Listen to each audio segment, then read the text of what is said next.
പെർസെന്റേജിന്റെ വളരെ ഇൻട്രസ്റ്റിംഗ് അവസ്ഥ പെൻ ഉപയോഗിച്ച് നോക്കിയാൽ ഇവിടെ നോക്കണം ആൾക്കാരെ. ഇവിടെ ഒരു നമ്പർ ഇൻക്രീസ് ചെയ്ത 50% ഇൻക്രീസ് ചെയ്യുമ്പോൾ 2490 വന്നേക്കണം അല്ലെ. അല്ലെങ്കിൽ നമ്പർ എത്ര തന്നേക്കണം. അപ്പൊ 50% ഫ്രാക്ഷൻ നമ്മൾ എടുക്കുക. ഫസ്റ്റ് എത്രയാണ് 1/2 50% ഫ്രാക്ഷൻ അല്ലെ.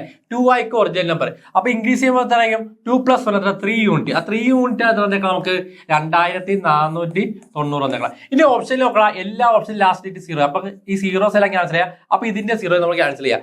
ഇനി നോക്കണം 3 × ഏത് നമ്പർ ചെയ്യുമ്പോൾ നമുക്ക് എത്രയാണ് 249 ഇരിക്കുക. നമ്മൾ ലാസ്റ്റ് ഡിജിറ്റ് മാത്രം നോക്കുക. ഇവിടെ 9 വരണം. 9 ഉണ്ടെങ്കിൽ 3 × ഇവിടെ ചെയ്യുന്ന ഡിജിറ്റിന്റെ ലാസ്റ്റ് 3 ഒക്കെ എത്രയായിരിക്കും 3 ആയിരിക്കും അല്ലെ. അപ്പൊ 3 × 3 ചെയ്യുമ്പോൾ നമുക്ക് എത്ര 9 വരുന്നത്. അപ്പൊ 2 യൂണിറ്റ് നമുക്ക് കളിക്കും. 2 യൂണിറ്റ് എത്രയായിരിക്കും 2 യൂണിറ്റ് ഏത് നമ്പർ അതിന്റെ ലാസ്റ്റ് ഡിജിറ്റ് എത്ര 3 ആയിരിക്കും അല്ലെ. അപ്പൊ 2 × 3 2 × 3 ചെയ്യുമ്പോഴത്തേക്ക് അവസാനം എത്ര ആയിരിക്കണം അവസാനം 6 ആയിരിക്കും അല്ലെ. അപ്പൊ 0 കഴിഞ്ഞ് കട്ട് ചെയ്ത് 6 തന്നെ നോക്കിയാ ഇവിടെ 8 ആണ്, ഇവിടെ 3 ആണ്, ഇവിടെ 2 ആണ്, ഇവിടെ 6 ആണ്. അപ്പൊ നമ്മൾ ഓപ്ഷൻ ഡി ആണ് എത്ര 1660 നമ്മുടെ ആൻസർ കേട്ടോ. അപ്പൊ ഇതുപോലെ നിങ്ങൾ ട്രിക്സ് പഠിച്ചാൽ നിങ്ങൾക്ക് എക്സാംസ് പെട്ടെന്ന് കളിക്കാം. ഇതുപോലെ വളരെ ഇൻട്രസ്റ്റിംഗ് വീഡിയോസ് ആയിട്ട് നമ്മുടെ ചാനൽ ലൈക്ക് ചെയ്യുക, സബ്സ്ക്രൈബ് ചെയ്യുക, ഫോളോ ചെയ്യുക.